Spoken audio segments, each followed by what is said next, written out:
Hold on.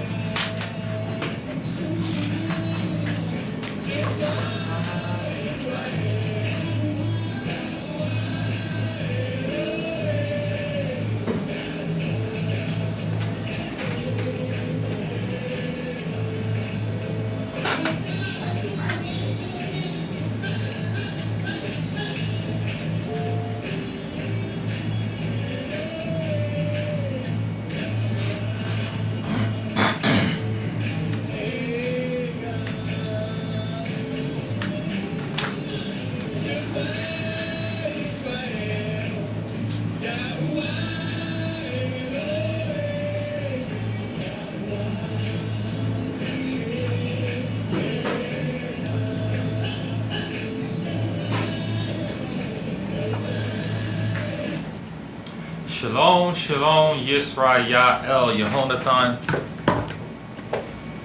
Shalom, shalom, shalom, Yisrael, Yehonathan Dawid. We hear Yahweh for Christians on the famous 1590 AM WFBR on what they call, what is this?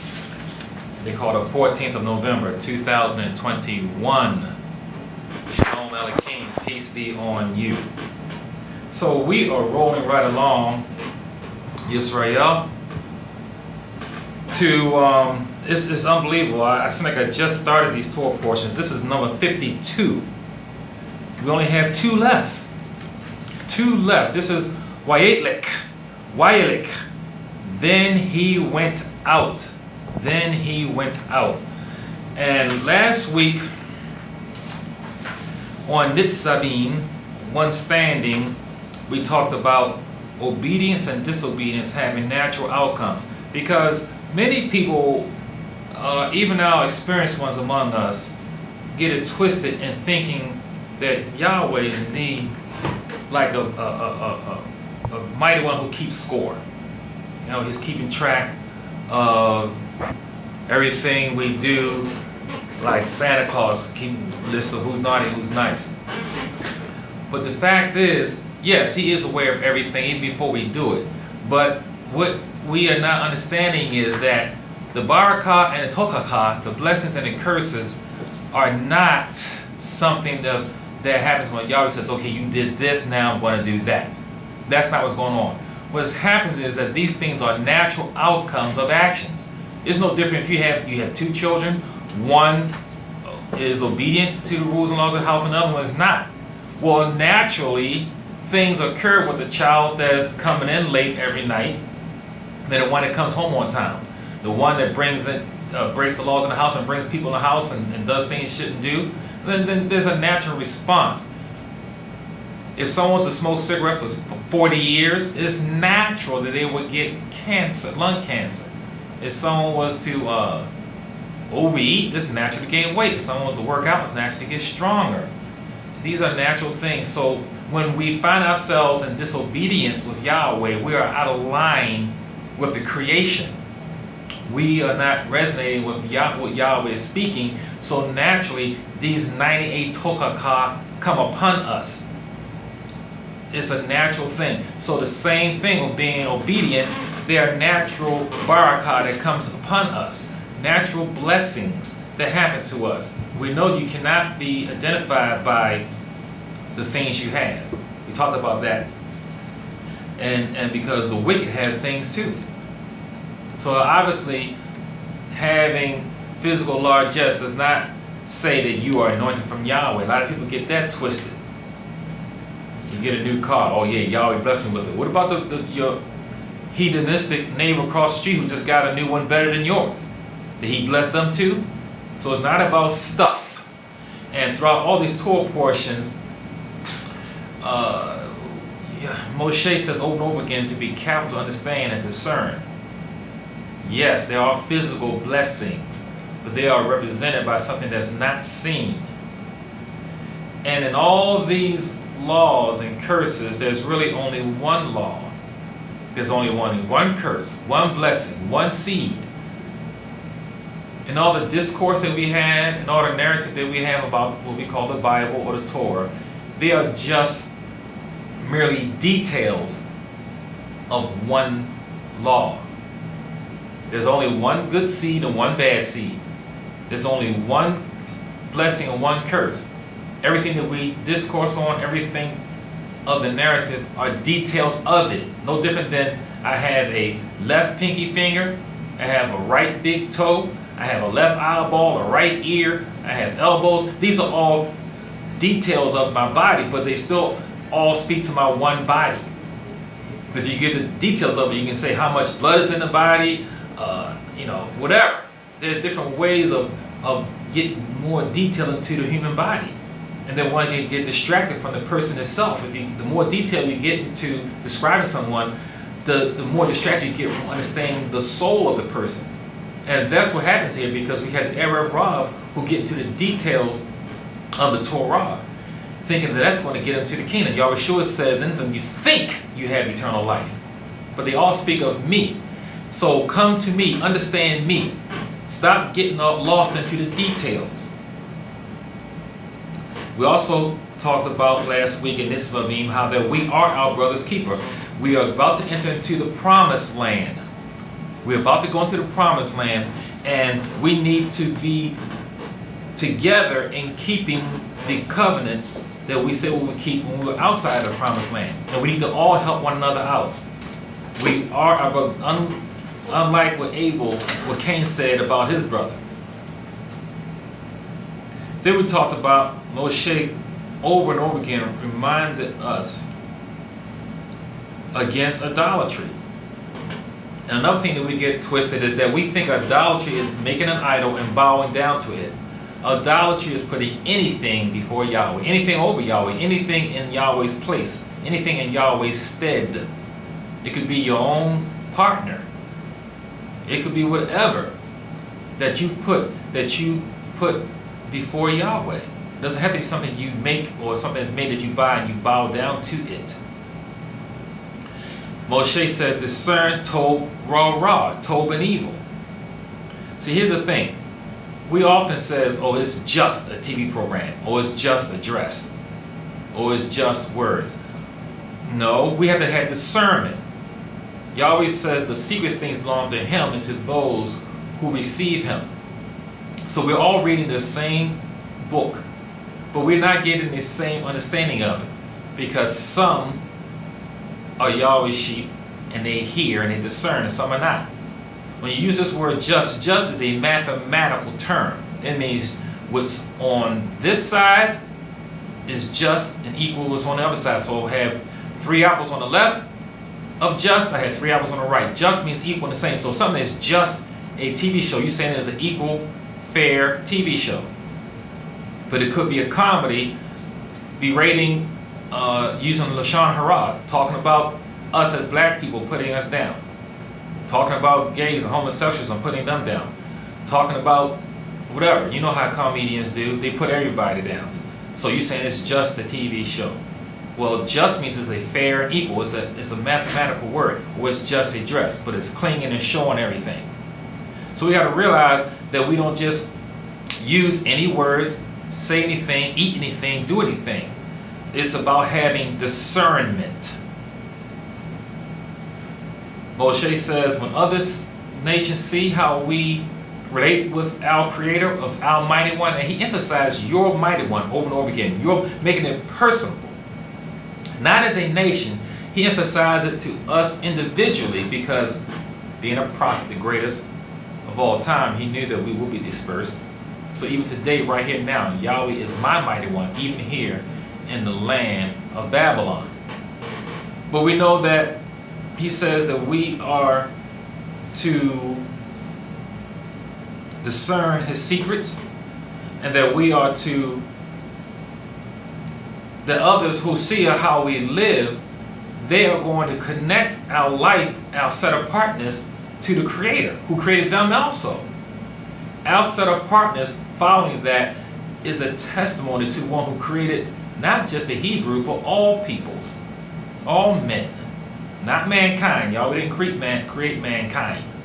Something that's kind of like a man. We talked about that. There are many of them among us, and they're growing probably by the million a day. Mankind. So also last week talked about Moshe said it basically is ordained for us to be scattered and then regathered. No one teaches like Yahweh. No one teaches. There's a reason for this. Yahweh has always had, from the time of the Garden of Eden to after the flood, Yahweh has always had to force us to separate. He made a huge earth, and He meant for it to be us to be fruitful and multiply in it. But we would not leave the core. Yahweh had to really kind of force the issue, because even in the beginning, before the fall of man, Adam was supposed to go outside of Eden to subdue even what's outside of Eden that was destroyed by Hasatan. He never did it. He stayed in the confines of Eden. He never went out to destroy and conquer and spread his domain, because all the earth was under his domain. He never left the confines of Eden.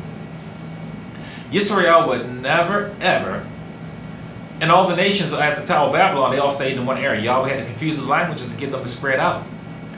And Shem, Ham, and Yafet all stayed in the same area. So even now, if we were not dispersed, we would have been destroyed, because there's more enemies than it is us. Because we were spread out, we were able to hide in enemies, because we could not keep the 613, which means we were going to get those 98 curses, which means that we will be taken out of the land, evicted from the land, which means we will be spread out, but Yahweh says He will bring us back together. If we never went throughout all the earth, this word would not have gone out to all the world. No one teaches like Yahweh. So the plan was always for us to do this, but we wouldn't do it on our own. We would stay just like Adam in the friendly confines of Yisrael. We would not go out and continue, because we never did conquer all the lands that was promised to Abraham. Dawid did well. Shlomo didn't really conquer a lot of land. He didn't do it.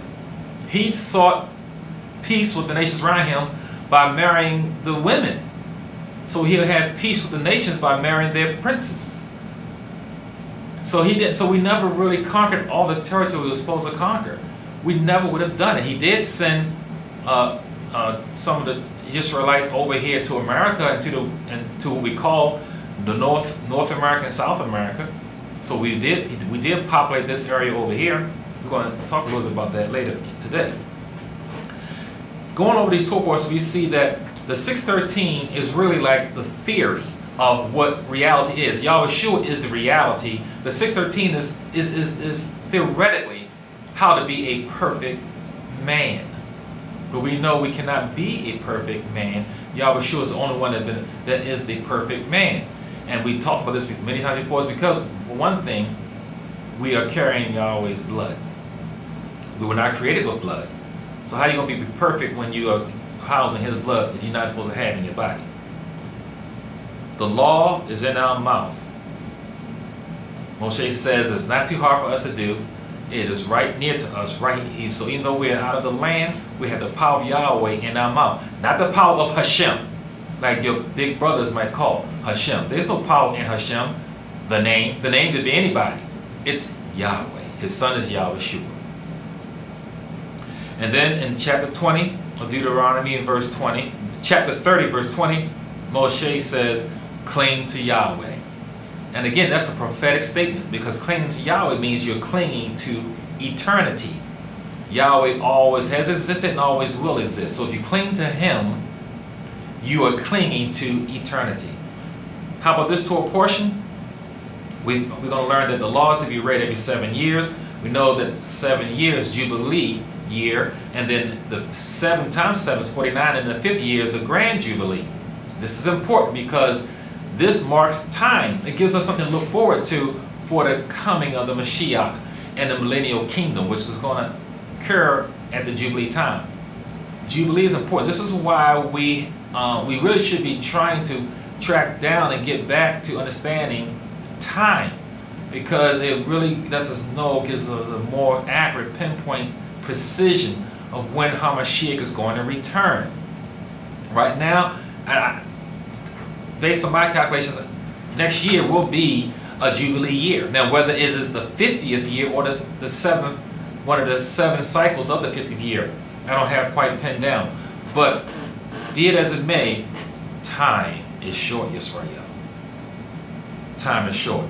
Moshe is going to prophesy his death, and we're going to find that the law is to be written as a witness. We're supposed to write down the law, and then he's going to talk about the song of Moshe. It's not going to be done. That's next week's Torah portion, but it's going to be talked about today. Now, this Torah portion is in Deuteronomy 31. Deuteronomy 31 is 30 verses. Now, the song of Moses is not going to be done till the next Torah portion. But just to give you a heads up, we need to have our ears perked up when we talk about songs, because Tehillim, they are prophetic. They have meaning, deep meanings, and they're prophetic. You can learn a lot from studying songs, and there are 10 of them. There are 10 of them. So let me just briefly go through it. The first one is Mizmor Shir Leon, and that is a Sabbath day song sung by Adam after the creation was completed. You can find that in Psalm 92. The next song that we find in the Torah is Shira Shel Yam, the Song of the Sea. And we read this one already. This song was sung by the Hebrews after the drowning of the Egyptian army in the Sea of Reeds. You find that in Exodus 14:30 to 15:19. And then the next song is Shira of Hana. This is the song of the well. We read this one too. This song was sung as a result of the miracle that Yah created to save the Hebrews from being ambushed by the Amorites, hiding in the 2 mountain ranges, and then pieces of their corpse were spewed out of the well. This is in Numbers 21:16 to 18. All these songs have prophetic meaning deeper than this. I'm just going to briefly list them, but they have meaning that is important for us today. Then the fourth song is one we're going to do next week, Ha'azinu, and this is to give ear. This is, we the Hebrew people are to actively listen to the words given to us by Moshe, so that we can discern the words of the song. This song was sung by Moshe before his death. It was sung for assurance and included warnings, instructions, hope, and reaffirmation of Yahweh's care and love for us as Hebrews. It was sung to the Hebrews who were born free, because these Hebrews were not part of rebellion. They were all weeded out. They were all weeded out. And now we have this group, all are young. And they were not part of rebellion. They don't know about slavery in Egypt or bondage in Egypt. So they don't really, this song is not one of sudden joy like their forefathers sung after they got across the Sea of Reeds. This song is sung with more in a restrained manner. We're going to read this next week in Deuteronomy 32, 1 through 52. The fifth song is Shira HaGibon, the Song of Gibon. Here Yahushua commanded the sun to stand still on Gideon and the moon on Ayalon, so he could continue to wage the war and defeat Adonizek. And here is when we entered Canaan to set up the divisions of the land for each tribe and establish a sanctuary in Shiloh. The temple in Shiloh stood for over 200 years until Shlomo's temple was built. And this is in Joshua 10, 12 through 15, or you can go to Jasher 89 for a more detailed story. And then the sixth song is a Shira of Deborah, beautiful song, Shira of Deborah. This song was sung by the prophetess Deborah after the Hebrew armies defeated the Canaanites. And she's the one that inspired this. She had to inspire the men. Deborah also sings about Yael, the wife of Heber, who used a spike and hammer to drive through the head of Sisera, the Canaanite king. So she killed him. You can read this in Judges 4 through 5:31. Beautiful. These two, this is the women showing power and might and usurping some authority here for the word, the life of Yah. Then next, another beautiful one, Shira of Hana. Now she is the mother of the prophet Samuel. This song calls attention to the humiliation and misery of her barrenness. She confided her pain to Yahweh, and then she conceived. You can find this in 1 Samuel 2, 1 through 10.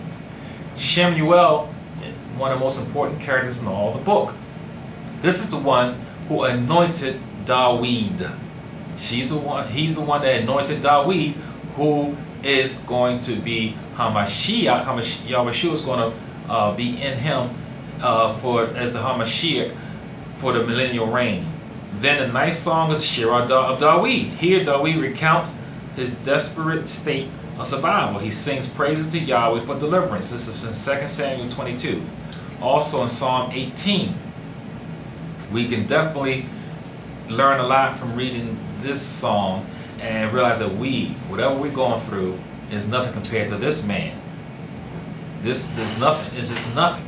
And then we have this next song that has not Shira Ha-Shirim, Song of Songs. This is the allegory relationship of Yahweh and Israel, his bride. This is the entire book of Songs of Solomon. See, the whole book of Songs of Solomon, this is one, I've only heard one sermon in all my righteousness and living with this book, from this book, where a whole sermon was sung. That was on my wedding day. How come we don't hear more from this book, Songs of Solomon? The whole narrative is about Yahweh's love for us, his bride, who is identified as a pitch black woman. So this is called the Song of Songs, Shira Ha-Shirim. And then the 10th song has yet to be sung. It is Shira Mashiach, and this will be sung on his return in the millennial kingdom. You can find this in Isaiah 9, 2-7, and Isaiah 26, verse 1. So this is a brief, and each one of these, we can do a whole segment here on each of these songs. That'll be 10 weeks right there. And we're going to I'll do one tomorrow. So now we're talking about, this is the last day of Moshe's life. There is no Erev Rav to compete with him. All the elders who were not good leaders are gone. The rebellious are dead. Moshe is the oldest one standing. Everyone is young. These are young people great going to the land. And we find that now for the first time, Moshe does not have to validate himself. He does not have to validate who he is. He is acknowledged as who Yahweh sent him for, is the oracle of Yahweh. No competition. He says in verse 2, I'm 120 years old. I cannot go out and come in. That's a Hebraism, a statement meaning I cannot go out to war. He still was strong. We know that he still had his vigor and his strength. And he had still his perfect, what they call 20/20 eyesight. But he was no longer at warring age. When they say I can go out and come in, that means I can fight. I can still go out and expect to come back from war. If I cannot go out and in, then I'm finished warring. And we know that we are in a spiritual warfare. This is deeper than just physical war. Yahweh is our good shepherd. He blesses us as we go out and blesses us as we come in. In warfare, this is also a Hebraism statement of shepherding. Being shepherded by Yahweh as he directs us as we go out and in. A wayward sheep is a dead sheep. No such thing as a wild sheep living large, because a sheep is fodder for anything coming. In verse 3, Yahweh is before us in the person of Yahushua. So Yahushua is the one that is going to guide us in. And in verse 5, Moshe, remember I talked to you about patterns. 5 times he says, be strong. 4 times he says, have good courage. 13 times he says, do not fear. You think you would get a clue that, hey, Yahweh's got this. And right now, the mantle is being handed from Moshe to Yahushua and 12 elders. You got this in verse 7 and 8. And what does it speak to? We know Yahushua is a type of Yahweh. He has 12 elders. Yahweh had 12 apostles that he chose. And we find that Yahushua means Yah. He is salvation. That's where the who part comes from. Many of our Hebrew Israelites who in good standing and good heart don't understand that they're mispronouncing the name of their salvation. It is not Yahoo anything. It is Yahweh. Yahushua is the name of what we call Joshua. The who means he. And the problem is that we have Hebrew Israelites who have not studied the language. Not formally anyway. And I have formally been in class, in Hebrew class formerly at Baltimore Hebrew University. So in doing this, you get to understand a little. This is nothing actually to even teach. It's so basic. Who means he. So Yahweh Shua means, and Yah I am said. We know Yahweh is I am. Yahweh I am Shua, salvation. Yahweh Shua is his name. Yahushua means Yah, he is salvation. And that's what Joshua is testifying to. Not that he's testifying that he is not, but Yahweh is salvation. And it's very fitting that he is the one to lead us to the promised land, because he's a type of the Messiah. We know that Moshe couldn't go in because he didn't quite get the clue till the end that he is the law. The law does not get us to the promised land. Grace gets us in. Grace gets us in. This is why Moshe could not go in. As long as Moshe was in there, it was going to take distraction from understanding the spirit of the law. It would distract from understanding the personness of Yahweh Shua. And not, like I said, I have 10 fingers, 2 elbows, 2 knees, 10 toes, 2 eyeballs, 2 details of my body does not speak to me. And it's disrespectful if someone will just keep talking about how great the eyeballs are and forget about the personage of myself. This is what Yahweh does not want. He doesn't want you to talk about how beautiful and worshiping the mountain and the trees and the oceans, because they are beautiful, the sun and the moon and the stars, but to worship him. All these encompass all of him. And with Moshe alive, we'd be too distracted with the details of the law. The 613 does not get you in. Moshe could not get into the promised land, because the 613 is not going to get you into the eternal promised land. Yahushua led us into the temporary promised land, because Yahweh Shua is going to lead us into the eternal promised land. This is deep stuff I'm telling you to understand. Shema Yisrael, like the opening song says. Let me read verses 10 and 11. We're in Deuteronomy 31, and we're going to read verses 10 and 11. It reads, "And Moshe commanded them, saying, At the end of every 7 years, at the appointed time, in the year of release, at the Feast of Tabernacles, when all Israel comes to appear before Yahweh, your mighty one." See, he keeps saying Yahweh, your mighty one now. He's personalizing and saying, and he's saying this to each individual soul, knowing that we're going to be scattered, that Yahweh, no matter where we are, is still our personal mighty one. He says, Yahweh, your mighty one, in the place which he chooses, you will read this law before all Israel in their hearing. Now, here's the thing. You know that all Israel is to gather at the bed of Yah to hear this read. This reveals the allegiance to Yahweh, the covenant, and with the natural rewards and curses. The Torah is what distinguishes Yahweh's covenant peoples from all other peoples on the earth. Others can join in, they can be grafted in if they receive it, but this is what distinguishes us. And this is to be read every 7 years. And the timing is so because all work in the field is forbidden on that 7th year. Commerce is halted and loans are canceled. So we are not to be so eager to return to our buying and our selling, our routines of life. We are to stop and pause and get refreshed and renewed in our covenant with Yahweh every 7 years. This will help keep us from straying. You know, railroad tracks, this is something you probably don't know. There are what's called re-railers on railroad tracks, spaced throughout the length of the tracks. And what a re-railer does is a slightly flays out. So what happens is if a wheel on a train is wobbling for some reason, it got dislodged a little bit, not enough to stop the train from going, but it's wobbling. When it gets to that re-railer, it aligns back up again onto the rails. So re-railers are very important. They're spaced throughout the tracks, and they help keep the wheels aligned. They might get some kind of debris or some blockage may be on the rails and dislodging some of the wheels. Not enough to stop the train, but the train will be rattling and rattling until it gets to that re-railer. Well, this is what reading the commandments every 7 years does. Get us back in line, back on track. We have not totally forsaken Yahweh. We've not gone away. But it gets us back in line, back in track. Stop, halt our daily life of buying and selling and giving out loans and making interest and gaining and live in faith on that 7th year and read and get in tune to whom the one we say we love, to get back in track with him. And this is why, again, I say the Jubilee year is so important. And it's something we need to study more. And I don't have enough knowledge right now to really give you in-depth study on this.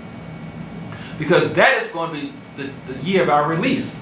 And that is going to usher in the millennial kingdom, and in the millennial kingdom, because on that last great day is when there will be time no more.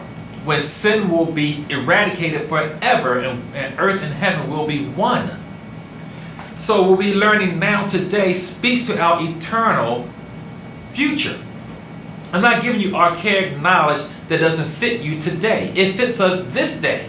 We need to be constantly looking for Yahweh's face. He says, seek my face. We need to be discerning of the times. We need to discern these times because our bridegroom is indeed coming. Yahweh keeps his word. He said he's coming. We need to look for him. You're not going to just haphazardly and lazily, blindly find Yahweh. Look for him actively. Verses 12 and 13 says that we are all commanded. This is a hakel. When there's a commandment for all of us, this is a hakel. We are to be attentive to the shiur. And I'm giving the shiur now. Shiur is a Torah study lesson. This is a shiur. Pay attention to it carefully, because it speaks to the last days when we all head to Zion. When anyone who wants truth is going to have to head to Zion. So what Moshe is laying down now speaks beyond Israel, who was sitting in the land of the giants that they just conquered, and on the cusp of going across the Jordan, to enter into the promised land. This is a type then of what's going to happen in the future. And we're going to be talking about that when we talk about Daniel and Revelations. In verses 14 to 16, Moshe reminds them that he is going to have to die. And Yahushua, this is when he gets formally inaugurated at the 10th meeting before Yahweh. Then Yahweh tells Moshe and Yahushua that the people will play idolatry when he goes. This is no different than us. You know, do you ever see a child who mom is in the kitchen with them, she's doing cooking, and the child is sitting in a chair, and the child is going to, while mom is right there looking at him, he's going to try to sneak and get the cookies from the cookie jar that mom says he can't have till after dinner. Now, mom goes upstairs, says, okay, I'm going to go take a shower, and you sit there and wait for me, eat your dinner, and then after you have cookies, then the child will try to steal the cookies, because mom is not there. In the classroom, the children act out and throw spitballs and airplanes while the teacher's away. When the teacher's there looking at them, they're not going to do it. You're going to work speeding, going 70 miles an hour in a 50-mile-an-hour zone. With the police officer driving next to you, you're going 50 miles an hour because the police officer is right there. You're not going to do 70 when the police officer is right next to you. So this is the same thing. As long as Moshe was there, Israel was going to keep things close to the vest, obedient to the T. But it's when he died, and actually after Yahushua dies, that we started going astray. But if we kept to this Torah, reading it every 7 years, we've been re-railed back on track. We got re-railed back in line. If we just follow the words of Yah, it would keep us from falling no matter who the leader was. And we didn't do that. And the last time we had a leader on Israel as a unit, a unified leader, was Shlomo. We have not had a unified leader since then. Hezekiah came close. He did try. He did well. He couldn't get us back together. But the last one was Shlomo. Let's read verses 17 and 18 of chapter 31.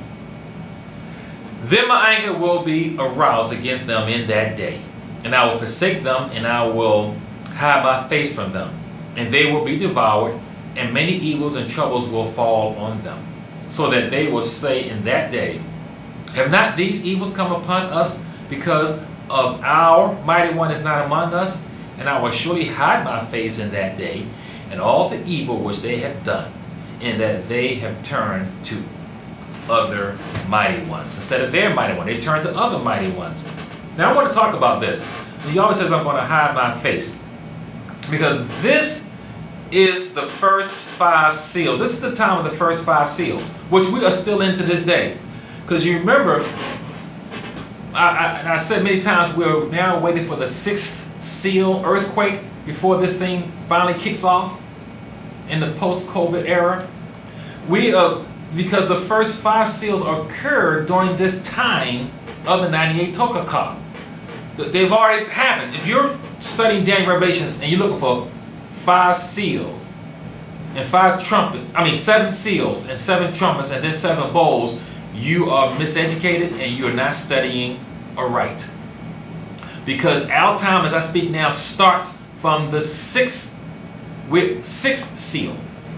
The 5 seals happen after Yahweh hid his face, which he hid his face after he finally rejected his son, and the veil was ripped from top to bottom after the resurrection of his son. Let me give a brief synopsis, just briefly. I might go in detail when we do Daniel Revelations, of what I'm talking about these plagues that have come upon us as Hebrew Israelites over the past 2,000 plus years. They all started with the eviction of us from the land of Israel. Then you had the Spanish Inquisition, which you have been mistaught, has nothing to do with anyone else but Hebrews, who were the victims of the Spanish Inquisition. The Spanish Inquisition, I can take at least a whole month giving teachings on that. Then you had the transatlantic slave trade that comes out from the Spanish Inquisition, and then from there you have all kinds of pandemics that change the course of history. This speaks to the first 5 seals. And we're still hurting over the transatlantic slave trade. We're in 400 plus years of slavery today as I speak. Let's do some more of the details of this, quote unquote, when Yahweh says, I'm going to hide my face. While Yahweh is hiding his face, in 1350 you had the Black Death. The Black Death resulted in the death of 1/3 of the world's population from the bubonic plague, which started in Asia. Yep, the land of Lot. The land of Lot, that Abraham saved him and was repopulated with his own daughters. So we got 1/3. Can you imagine 1/3 of the world being killed today? 1/3, talking about what? About 3 billion people? Then in 1492, Columbus sailed the ocean blue. Blue-eyed sailing the blue. And to this day, we are getting the blues. In 1492, when he landed in,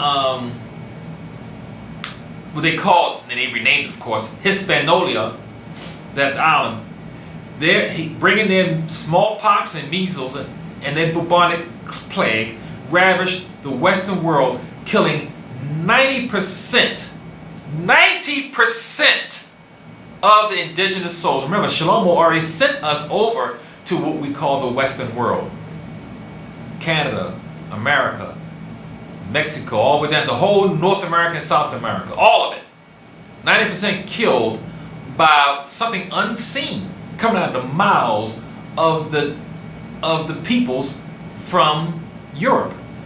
And the Eastern and the world, they call it the Western world too, brought it over here, killing 90% of the peoples. When he landed in Hispaniola, 60,000 people went down to 500 people in less than 50 years. In 1520, one of the most powerful empires in the history of the world, the Aztec Empire, was destroyed because of smallpox and measles and rubella. These things that comes out of the mouths of those who's enslaving Yahweh's people. 56 million Native Americans died from this alone. This massive death caused so much changes in the world. You had vegetation growing back that wasn't there before because you had people living there who harvested the land. This caused a global chilling. The world, the Western world, got colder because of the killing of the peoples. Can you believe that? They changed the climate by killing so many of Yahweh's melanin-rich peoples. In 1665 through 1666, 1 year, the Great Plague of London killed 20% of the population. In 1817, the first cholera pandemic, there was 7 of them, over a period of 150 years, went from Russia killing 1 million and then millions more in India, Spain, Africa, Indonesia, China, Japan, Italy, Germany, America. In 1855, the third plague pandemic started in China, then to India and Hong Kong. The bubonic plague killed over 15 million souls. This is all during the time of Yahweh hiding his face now, remember. All because of us not wanting to obey Yahweh, not wanting to do Shema, as the song started out today. Something that small, it's a natural outcome that you're going to have these things happen to us. 1875, Fiji measles pandemic, killing a third of the population. I want you to think about these numbers. You're talking about 90%. Baltimore has like 600,000 people. You're talking about having less than 100,000 people after one of these plagues. A third would be 200,000. I mean, you're talking about numbers that are mind-boggling.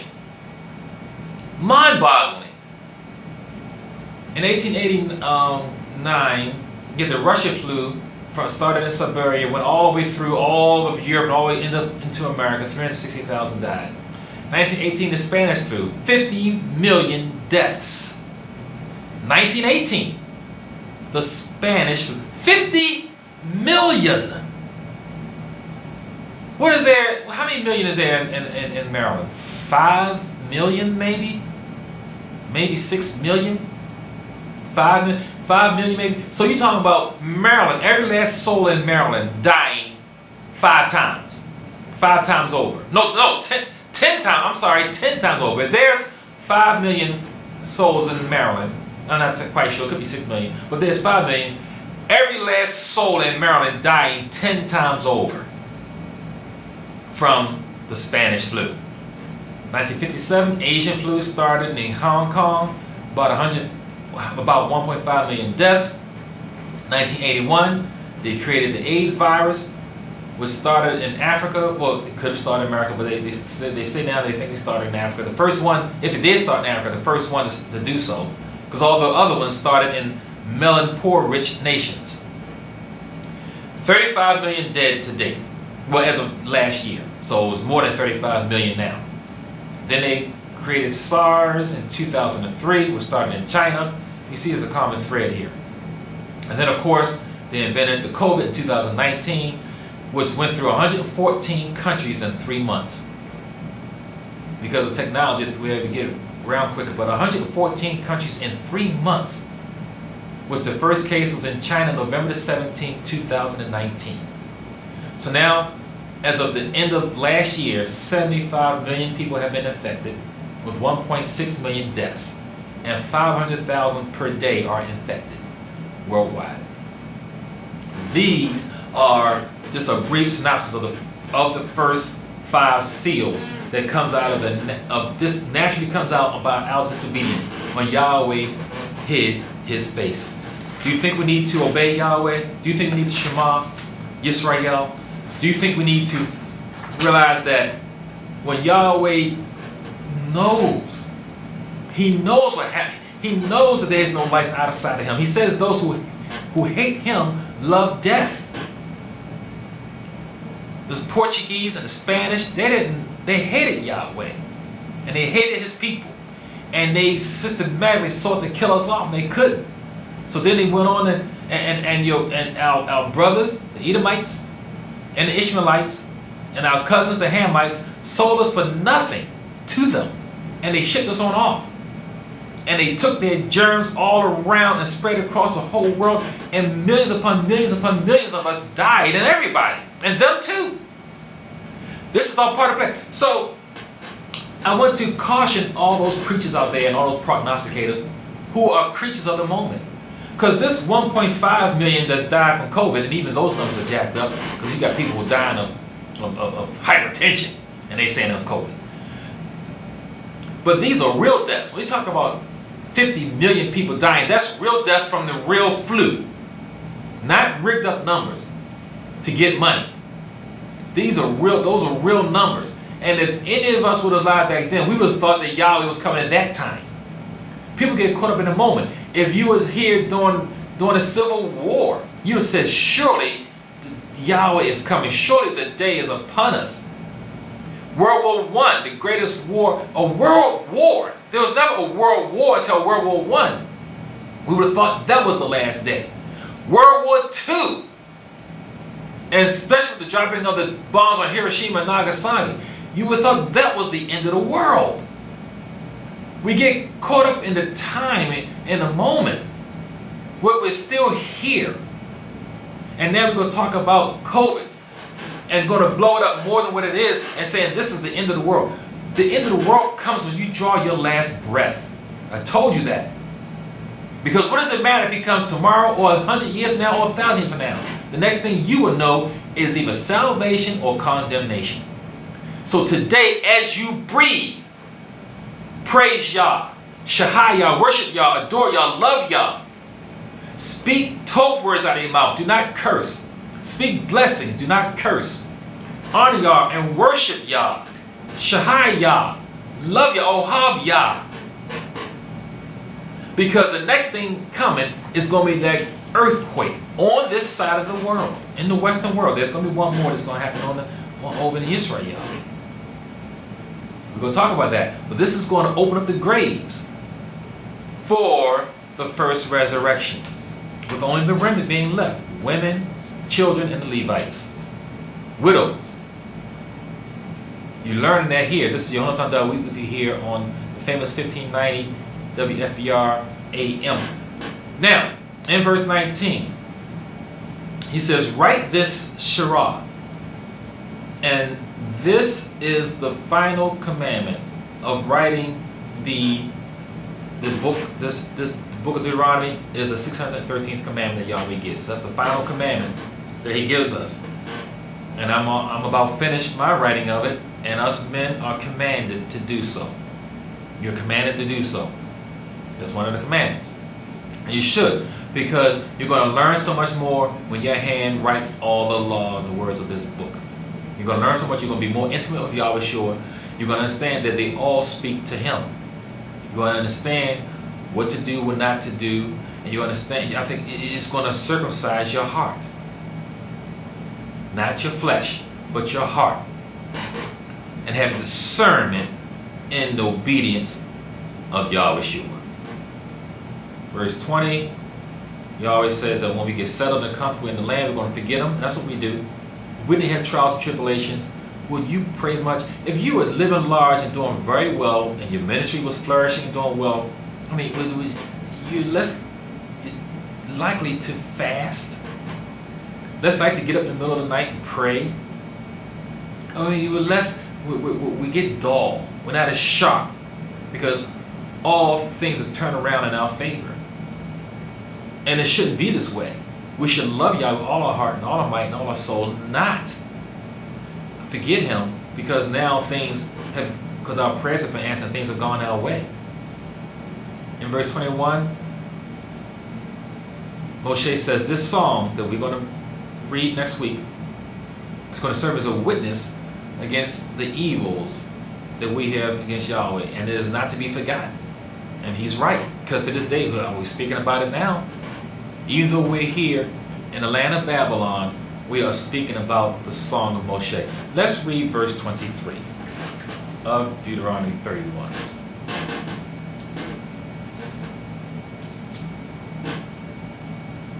And it reads, Then he inaugurated Yahushua the son of Nun and said, Be strong and of good courage, because you will bring the children of Israel into the land of which I swore to them, and I will be with you. Now, I wanted to read this because one of the things you notice when you're reading the word of Yah, and I like to wake people up and make us more cognizant of little things, we just get numb to it. But when the Torah speaks about a person, it usually says son of this, father of that, husband or wife of this. It connects. It doesn't just isolate a person's name, and it connects them to someone else. Because Yahweh is all about relationships. It's all about family. It's all about connection. Hebrew is connectingness. It's a relationship. Yahushua, the son of Nun. Now, I'm the one that dropped to the Hebrew world years ago about pictographic Ibarit. And pictographic Ibarit, which I'm going to show on the channel right now. You see it up there, right up here I'm pointed to on the channel, for those to see when I had this uploaded. And I dropped this on us because it speaks, it gives you greater understanding to what Yahweh is saying when you look at the letters in the original form, where the original form is the stars, actually. The stars are the original form, but the original written form of Ibarit is in pictures. And when you look at the pictographic Ibarit of Yahushua's father, Nun, you see that it's talking about the seed that brings to the seed. See, it's all about seed, and this seed speaks to something deeper. Yahushua means Yah, he is salvation. And Yahushua, what we call Joshua, he's the son of Nun, and Nun is a name of seed. What did Yahweh tell Mother Hawa? That her seed will crush the serpent's head. So Yahushua leads us to the promised land. He is the son of the one who's going to crush the head of the serpent. You cannot get this reading in the KJV. I am original words, original truth. And this is why I quite oftentimes seem to understand and know more about this word than you do, when I really don't. It's just that I love Yahweh, and he directed me to study this, and he anointed me to look at his word. Was not all things created by his word? Wouldn't it behoove you to study the word, since all things, including yourself, was created by it, and examine it? You will get a bigger, a deeper understanding of it. Here is the seed preparing to crush the serpent's head, and he does this with the front line warriors is the family unit, which is why we talked about in many Torah portions about keeping the family together. It is important that a family stays together and that they stay in their lane and their roles, clearly identified roles of the man, the women, the children, and the pets. Clearly identified roles, because that family unit is where he comes from to destroy the head of the serpent. The family unit is a hegemony, a bulwark, a citadel against evil. You teach the children right, and they walk out of their homes and they live right, and they represent you to others right, and you represent to them Yahweh. The family unit. This is why throughout the Bible, now you're going to notice it more. Whenever they name somebody, usually they don't just give the person's name, they say who they belong to, who they come from, where they come from. And then it's because of Yahweh's heart of relationships. And this is why he has not left us and never will forsake us, because we're his bride. In spite of us playing the harlotry, he still has brought us back to him. In the personness of his son, Yahushua, he has reconciled us to him through his son. He has breached through. He has made a way for us. So Moshe writes this law with his own hand. This is on his last day of life. And it is placed in the Ark of the Covenant, leaning next to what Yahweh wrote with his own hand. The commandments. So Moshe's handwritten law is laid next to Yahweh's law written in stone. And that means it cannot be altered, it cannot be changed, because it's in the most Kodesh place. So nobody can get to that, but the priest goes there once a year. So that means it cannot be added to or taken away from. We can make our own copies. I'm making my own, but it's not like the original one. In verse 29 of chapter 31, and it reads, "Because I know that after my death you will become utterly corrupt and turn aside from the way which I have commanded you. And evil will befall you in the latter days, because you will do evil in the sight of Yahweh to provoke him to anger through the work of your hands." Now I underline latter days. because this speaks to our time here, which first is talked about in Acts 2:17 when Peter gave the first Besorah message. That began our latter days. At the giving of the cloven tongues of Ruach HaKodesh rested on those souls, and the first, how much time? Okay. And those souls, I have some time here. Let me read some of that. This is the first Besorah message ever. Acts 2:17, and it reads on. And it goes, and it says, okay. And it will come to pass in the last days, says Yahweh, that I will pour out my Ruach on all flesh. Your sons and your daughters will prophesy. Your young men will see visions. Your old men will dream dreams. And my manservants and my maidservants, I will pour out my Ruach in those days. And they will prophesy. I will show wonders in heaven above and signs on the earth beneath. Blood and fire and vapor and smoke. The sun will be turned into darkness and the moon into blood before the coming of the great and awesome day of Yahweh. And it will come to pass that whoever calls on the name of Yahweh will be saved. It didn't say whoever calls on the name of Hashem, the name of the name. The name of Yahweh. It didn't say the Lord God Jesus Christ, Jehovah, the name of Yahweh. That is who's going to be saved. The first ever Besorah message, right there, and it is alluded to when Yahweh says, when Moshe talks about the latter days. These latter days speaks to our time that we are in right now, on the cusp of the sixth seal earthquake. Next week, Torah portion number 53. Only 2 left. Ha'azinu, which means listen, and it means listen in the sense of this, in the plurality of it, for all of us to listen. And this is Deuteronomy 32, the whole chapter, verses 1 to 52, going to do the song of Moshe, which is an indictment of our sins, but of the prophecy of our punishment and of the promise of our redemption. So it ends up good, but there's so much richness in this song. And all the songs that are outlined in the beginning of this Torah portion, all 10 of them, study them, because there's so much this learning and richness and discernment in these prophetic songs. It's not like this dumb, stupid songs we listen to on the radio today, or wherever you listen to your iPod, or what you call the MP3 player and all that kind of stuff, singing about a bunch of nothing.